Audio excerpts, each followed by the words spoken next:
Ahora estamos con una visita acá en nuestro estudio, como suele pasar la última media hora de nuestro programa, con la ingeniera Manuela Pendón, que es directora del programa de posgrado sobre proyectos de energías renovables en la Universidad Nacional de La Plata. ¿Cómo estás, Manuela? ¿Qué tal? Buen día, ¿cómo están? Muy bien. Muy pendiente de este tema que lo vamos siguiendo hace años. Y bueno, contanos en principio cómo están las renovables en Argentina, en tu juicio, que sos un especialista, ¿no? Bueno, desde mi mirada, las renovables vienen transitando un camino interesante. Creo que si tuviéramos que hacer un balance, se ha alcanzado un desarrollo bueno en las renovables. No nos olvidemos que esto comenzó allá por el año 2007, cuando surge un primer decreto, que fue el decreto 185, para promover las energías renovables en nuestro país. Luego se continuó con los programas Renovar y recientemente se avanzó un poco más. Eso fue, digamos, generación renovable a más gran escala, conectada al sistema interconectado, y recientemente se ha avanzado más en lo que es generación distribuida. En nuestro país se destaca, como es algo también bastante representativo en el mundo, las energías eólicas fundamentalmente, y seguidos de la solar fotovoltaica. Son las dos fuentes de energías renovables que mayor desarrollo han mostrado. Actualmente nuestro país tiene un 13%, casi 14%, 13.9% de su energía generada a partir de fuentes renovables. Este es un dato muy importante para medir cómo estamos respecto de las energías renovables, porque nosotros, en la ley 27.191, que es el marco que lo rige, nos hemos puesto un objetivo al 2025 de llegar al 20%. Bueno, ¿cómo estamos respecto de ese 20%? Estamos en un 13.9% en el 2023. Así que podríamos decir que estamos... ¿Y venimos creciendo y lo ves factible que se llegue? Sí, yo pienso que sí. Soy optimista respecto del desarrollo de las energías renovables en nuestro país, sí. En un principio, cuando se decreta la ley, se sanciona la ley, hubo un crecimiento, ¿no? Entre el 2018 y 2019 muy grande, ¿no? Y después como que se empezó a mesetar. Sí, los crecimientos fueron fluctuando. No es fácil desarrollar esto, digamos. Cuando uno observa las experiencias en otros países, se ve que el acompañamiento que se tiene que hacer desde política energética son muy diversos, y requieren mucho esfuerzo. Entonces sí, ha habido fluctuaciones, pero sin duda los programas Renovar, el reciente llamado RENMDI, son muestras de que se ha podido, digamos, organizar de forma correcta, aún con las fluctuaciones, hasta te diría, y cambios de gobierno que hubo en el medio, ¿no? Y sí, podemos, cada vez que se lanza una licitación, se supera la cantidad de empresas interesadas. Sí, la verdad que sí, y también estuvieron bien orientadas en el sentido de que los primeros llamados eran abiertos. Bueno, digamos, eso no es casual, se estudia, pero los primeros llamados eran para cualquier tipo de tecnología en cualquier parte del país. Ya este último, si entramos al RENMDI, vos ves que ya era desarrollar algún tipo de fuente más específica, como biogás y biomasa, atender limitaciones puntuales en nuestro país donde hay generación forzada. Bueno, a medida que uno va desarrollando el mercado, también las políticas tienen que ir siguiendo eso de manera tal que se obtenga lo que se busque, ¿no? Y el problema en este crecimiento tiene que ver también con las redes de transmisión para poder distribuir la energía. ¿Eso es un factor? Sí, sin duda. Hay, digamos, en la literatura se pueden clasificar distintas barreras para el desarrollo de las renovables. Una es lo que se consideran barreras técnicas o barreras de tecnología, que pueden ser las redes de transmisión. Es decir, una vez que vos lográs tener generación renovable, tenés que poder evacuar esa energía por las redes de transporte y después por las redes de distribución. Si esas redes de transporte y distribución no tienen la capacidad suficiente, no tienen las características adecuadas, uno no puede evacuar esa energía, ¿no? Entonces la otra pata ahí para el desarrollo de este mercado sin duda es atender las redes de transporte, de transmisión, como vos decís, y de distribución de esta energía. ¿Hoy hay un déficit muy grande en eso? ¿O es tipo lo que pasaba con Vaca Muerta con el gasoducto? Sí, en los últimos años se ha ido mejorando las redes de transporte, digamos, así como sale normativa para incentivar la generación, ha ido habiendo normativas para que el negocio de transporte también crezca en ese sentido, sí. Me llegó un mensaje, Manuela, desde Mendoza, y me dicen si hay predeterminadas regiones para decir, acá corresponde solar, acá corresponde eólica. Bueno, supongo, no me preguntan por la hidráulica, pero también existe, ¿no? Y sí, también hay zonas determinadas. Sí, claro. Nuestro país afortunadamente tiene una diversidad de recursos increíble. Entonces, por supuesto que hay provincias de nuestro país que son más propicias o que tienen mejores características para la energía solar fotovoltaica, como puede ser todo el norte de nuestro país, o provincia de Buenos Aires justamente se destaca en el sur por lo que es energía eólica. Hay lugares propicios para pequeños aprovechamientos hidráulicos. Así que sí, hay estudios respecto del recurso y cómo se distribuye a lo largo de nuestro país. ¿Hay como una legislación o es solamente pragmatismo? No es legislación, sino más bien relevamientos de las distintas fuentes que tenemos. Y sí lo que hay desde el punto de vista de la regulación, como yo decía, en el RENMDI, este último llamado que hubo, sí la normativa apuntó a desarrollar diferentes fuentes de energía a lo largo del país, a partir de la fuente que ven como más propicia. Eso sí se atendió en el último llamado. Uh-huh. ¿Y cómo ves el tema de la conciencia, ¿no?, de las personas en cuanto a, o el conocimiento en cuanto a energías renovables en general, ¿no? Bueno, yo creo que ahí ese es uno de los puntos sobre los que tenemos que seguir trabajando, ¿no? Dentro de estas barreras que hablábamos, otra de las barreras, además de la tecnológica que mencionábamos, es la de mercado o la de capacitación.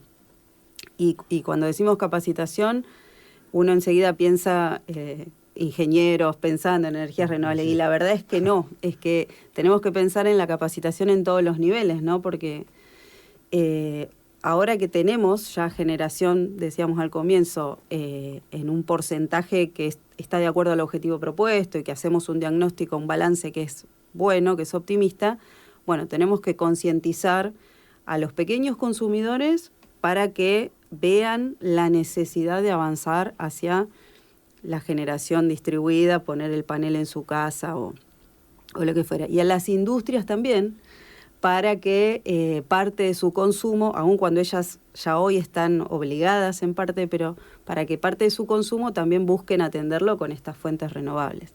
Así que creo que la capacitación hoy en todos los niveles y la concientización es uno de los desafíos que tenemos como país.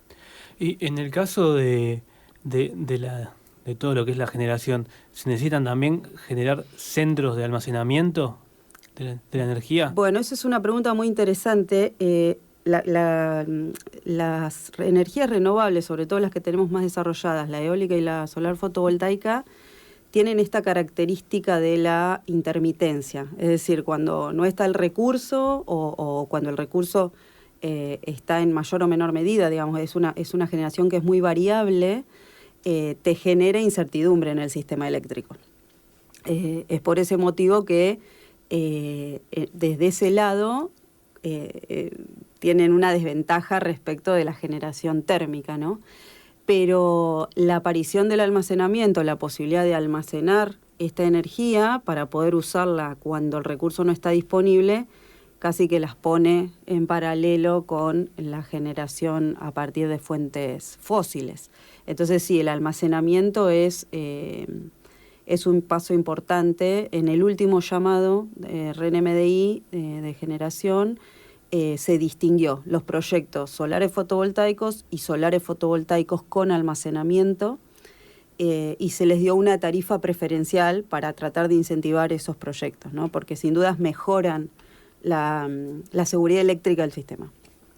Y el tema de la digitalización en el uso también de la energía y tanto para la producción como para la demanda, la oferta y la demanda. ¿Eso se está implementando? ¿Está utilizando tecnología? Eso yo lo veo un poquito más lejano. Se está haciendo, pero se está haciendo, creo que desde el punto de vista de la generación, sin duda, o sea, Camesa está súper digitalizada, que es la compañía administradora del mercado eléctrico mayorista. Ellos saben exactamente qué ocurre en cada momento del mercado. Desde el punto de vista de la generación también, o sea, los generadores. Desde el punto de vista de la demanda es un poco más complejo. Sé que muchas industrias tienen hoy sus sistemas para gestión de energía, seguimiento de la energía, pero en las pequeñas demandas todavía no. Hay varios distribuidores de energía eléctrica que están avanzando en la colocación de medidores inteligentes que le van a permitir en un futuro a los usuarios seguir sus consumos, administrar sus consumos, pero eso todavía yo lo veo como en un mediano plazo, no tan en un corto plazo. De todas formas, el gran consumidor es el usuario residencial, ¿no? De energía más que la empresa, ¿no? Sí, en nuestro país, mira, el 50% de la demanda está concentrado en provincia de Buenos Aires, el 50% de la demanda, y un 40% es consumo residencial. Sí. Mirá vos. Y este programa que vos estás dirigiendo, ¿quiénes pueden acceder y se hace presencial o se puede hacer? Me están preguntando también de afuera, ¿no? Bueno, este es un programa que dimos la primera edición este año, 2023. Es un programa de posgrado profesional, le hemos llamado, en proyectos de energías renovables. Es de una duración corta en comparación con otras alternativas de posgrado, ya que dura solo 16 encuentros. Tiene una modalidad híbrida. Esto significa que los participantes pueden cursarlo de manera presencial si lo desean o remota completamente. Lo bueno de eso fue que en esta primera edición tuvimos alumnos de otras provincias, la posibilidad de tomar esta capacitación de forma híbrida les hizo la diferencia. Así que bueno, y desde el punto de vista de quienes pueden acceder, está pensado para profesionales que tienen una formación más técnica, ¿no? Entonces le damos las herramientas más transversales para, analizar el vínculo de la energía con el desarrollo sostenible, cómo preparar y evaluar este tipo de proyectos de energía renovable a gran escala y a pequeña escala, y luego cómo gestionarlos, ¿no? Bueno, vamos a hacer una pausa, la última pausa de la mañana, en nuestro programa, y luego continuamos dialogando con la ingeniera Manuela Pendón sobre energías renovables. Y bien, vamos al último tramo de nuestro programa, que está muy interesante la charla con la ingeniera Manuela Pendón, quien es especialista en energías renovables y directora del posgrado sobre este tema en la Universidad Nacional de La Plata. Un poquito te quería preguntar sobre, en general, ¿no? Abriendo un poquito, porque nos queda poco tiempo también, las tarifas eléctricas, porque es un tema que un poco no quiero politizar, pero está poniéndose en debate. ¿Están dolarizadas? En realidad las tarifas eléctricas tienen dos componentes, la tarifa que llega al usuario, al consumidor final. Uno que tiene que ver con el costo de la energía propiamente dicho, que es la generación, que es el primer eslabón de la cadena, y una segunda componente que tiene que ver con el uso de las redes de transmisión, de alta tensión y distribución, que es lo que se llama el VAD, el valor agregado de distribución. La primer componente, que es esta componente de generación, es la que, dependiendo de cómo sea el despacho de la matriz, digamos, de qué combustibles entren en juego para generar esa energía, puede depender más o menos de qué le ocurra al dólar, ¿no? O sea, hoy nuestra matriz tiene una gran parte todavía de generación a partir de combustibles fósiles. Esto es gas, gasoil, fuel oil. Entonces, en la medida en que esa componente siga siendo mayoritaria en nuestra matriz, lo que ocurra con el dólar tiene incidencia en esta parte del costo de la tarifa, que es el costo de la energía. Tenía un llamado acá que me preguntaban eso y volvamos a las renovables. y nosotros conocemos habitualmente la solar y la eólica, y un poquito de la hidráulica, ¿no? La que se genera por el agua. Pero ¿son solamente esas 3 energías renovables? No, hay muchas fuentes de energías renovables. Esas dos, la eólica y la solar fotovoltaica, como decíamos, son las que están más desarrolladas, pero la ley 27191 define muchas más fuentes como energías renovables. Ahí podemos mencionar la energía proveniente de biogás, de residuos sólidos urbanos, de biomasa, la energía geotérmica, la energía mareomotriz, undimotriz, pequeños aprovechamientos hidráulicos, hay otras fuentes. Siempre se habla, o está la contradicción esa entre el desarrollo de Vaca Muerta, bueno, el offshore que hay en el sur también y ahora posiblemente en la costa bonaerense, en contra de lo que es el desarrollo de energías renovables. O sea, ¿existe esta rivalidad, por así decirlo? En mi opinión, no, todo lo contrario. Para mí, en ese sentido, tenemos una oportunidad. ¿Y por qué te digo? Porque Argentina no es de los países que más genera dióxido de carbono. Eso por empezar, o sea, estamos últimos en la cola. Los principales en el mundo son China y Estados Unidos, y a su vez son los que tienen más capacidad hoy instalada de energía renovable. Argentina, entonces, en todo caso, todo lo que ponga de energías renovables es un aporte a este cambio climático. Las transiciones energéticas que hemos vivido de la biomasa al carbón allá por el 1900 y la del carbón al petróleo por el 1960-80 han demostrado que el combustible que se reemplaza es el que hace de combustible de transición para el desarrollo de la infraestructura de lo que viene, ¿no? Entonces nosotros, si siguiéramos esa línea histórica, estamos en una tercera transición energética donde tendríamos que esperar que el petróleo y sus derivados actúen de combustible de transición para el desarrollo de las energías renovables. Lo que tenemos, entonces ahí, el gas proveniente de Vaca Muerta es clave en el corto plazo para el desarrollo de las energías renovables en este sentido, me parece, y nos ubica en una situación hasta a nivel regional muy interesante. O sea, tenemos que poder capitalizar eso, ¿no? Y en el largo plazo exportarlo en nuestra matriz. La diferencia que tenemos en esta tercera transición energética, que es la que ahí nos presenta un desafío medio complejo, es que el consumo que tenemos de energía es mucho mayor al que teníamos cuando pasamos de la biomasa al carbón y del carbón al petróleo, y el nivel de población que hay también es mucho mayor, ¿no? Entonces el desafío es parecido, pero mucho más grande. Con el tema del gas, Vaca Muerta, se habla de Argentina como una potencia energética, se plantea. ¿Las renovables también brindan esa oportunidad para que Argentina sea una potencia energética o es como un lapso con hidrocarburos nada más? No, yo creo que sí hay una oportunidad.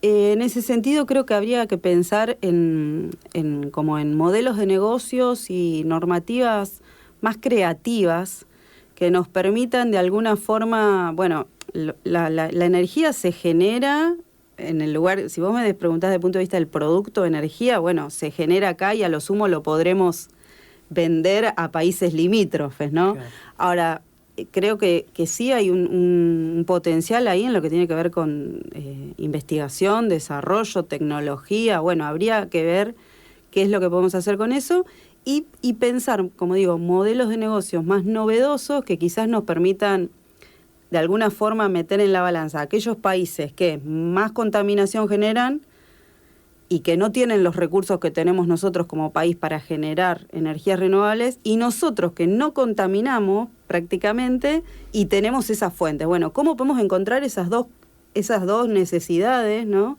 Que una está en China o en Estados Unidos y nosotros estamos acá. Bueno, ¿qué se nos ocurre de manera creativa para generar ahí un negocio, ¿no? Te hago 2 preguntas en una. No, son 2 preguntas separadas. Pero, primero es, ¿cómo puede acceder? Hablabas de que hay algunos programas de crédito, financiamiento para alguna persona que quiera incorporar, o una pyme, energía solar, fundamentalmente. Y segundo, ¿qué importancia puede tener la fabricación de baterías de litio, que es un programa que está desarrollando acá el ITEC con el CONICET y la universidad? Sí. El financiamiento que yo he visto disponible para generación distribuida es el FODIS. Es un financiamiento del Banco Vice, que tiene una tasa así subsidiada, creo, más baja que la del mercado, y que conozca, creo que es el financiamiento que está disponible a través de la ley. Y respecto de las baterías de litio, bueno, ahí creo que hay todo un camino por recorrer. Ojalá podamos hacer lo que nos estamos proponiendo como país, ¿no? Y que podamos agregarle valor al litio realmente y bueno, y no se vaya el recurso así como solito. ¿Y vos ves también que se esté dando el desarrollo de proveedores para las renovables?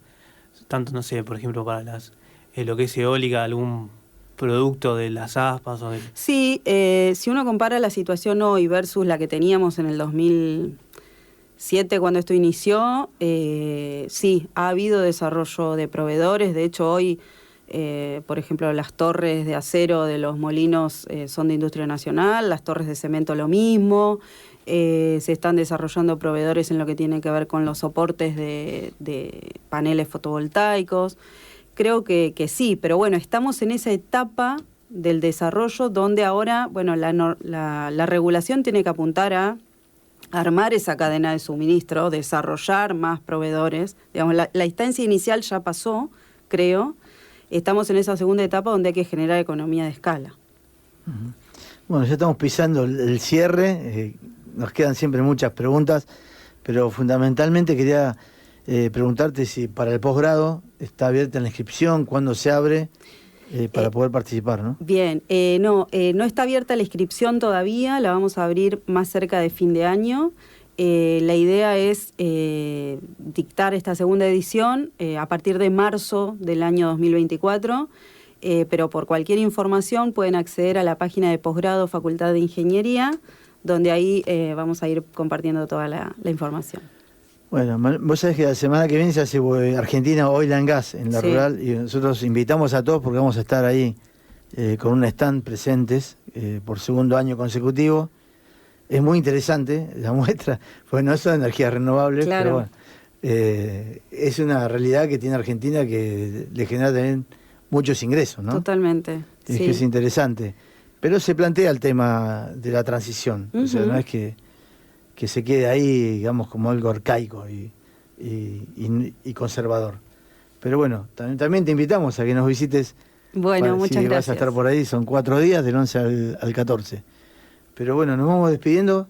Te agradecemos mucho, Manuela, tu participación y toda la información que compartiste con nosotros. Muchas gracias a ustedes por la invitación.